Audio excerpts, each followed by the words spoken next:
பாவங்கள் மன்னிக்கப்படுகிற ஒரு இரவு. நபி ஸல்லல்லாஹு அலைஹி வஸல்லம் அவர்கள் இந்த இரவை குறித்து பல ஹதீஸுகளிலே சொன்ன தகவல், அல்லாஹ் இந்த இரவிலே அடியார்கள் அனைவரையும் உற்று நோக்குகிறான். எல்லா அடியார்களையும் அல்லாஹ் இந்த இரவிலே பார்க்கிறான். எல்லோருக்குமே அல்லாஹ் மன்னிப்பை தருகிறான், இணை வைப்பாளரை தவிர. அதே போல மக்களிடையே சதாவும் சண்டை சச்சரவு செய்து எல்லோரோடும் பகைத்து கொள்கிறவரை தவிர என்று ஒரு ஹதீஸிலே வருகிறது. ஒரு இணை வைப்பாளனுக்கு மன்னிப்பே கிடையாது.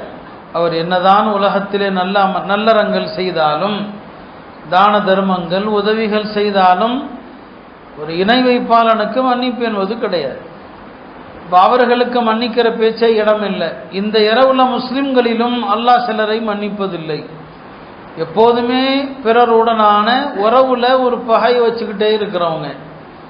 சில ஹதீஸுகளில் மூணாவது ஒரு நபரை பற்றியும் வருது.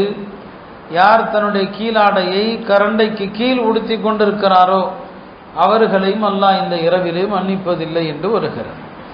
அப்போ சில பாவங்களை நாம் செய்வதானது சிறப்புமிக்க இரவுகளில் கூட நமக்கு மன்னிப்பை பெற்றுத் தருவதற்கு ஒரு தடையாக இருக்கிறது என்பதை நாம் புரிந்து கொள்ள வேண்டும்.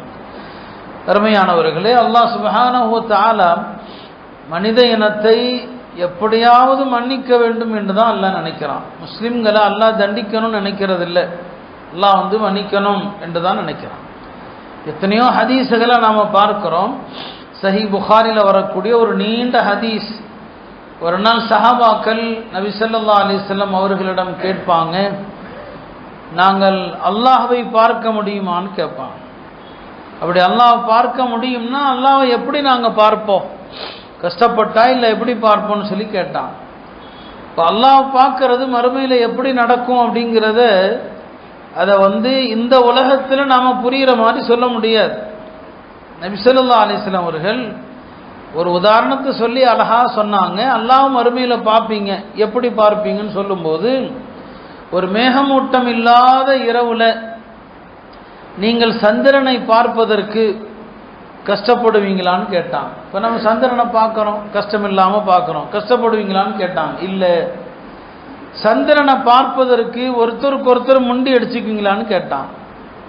இல்லை. இல்லையா, நம்ம சந்திரனை பார்க்குறோன்னா எல்லாரும் பார்க்கலாம், யார் யார் எங்கெங்கே இருக்கிறோமோ அங்கேருந்தே பார்க்கலாம், இல்லையா? முண்டி அடிக்க தேவையில்லை, ஒருத்தர் மேலே ஒருத்தர் மோத தேவையில்லை. அப்போ சந்திரனை பார்ப்பதில் கஷ்டமும் இல்லை, யாரும் முண்டி அடிக்கவும் தேவையில்லை. எல்லாரும் எப்படி நீங்கள் பார்க்குறீங்களோ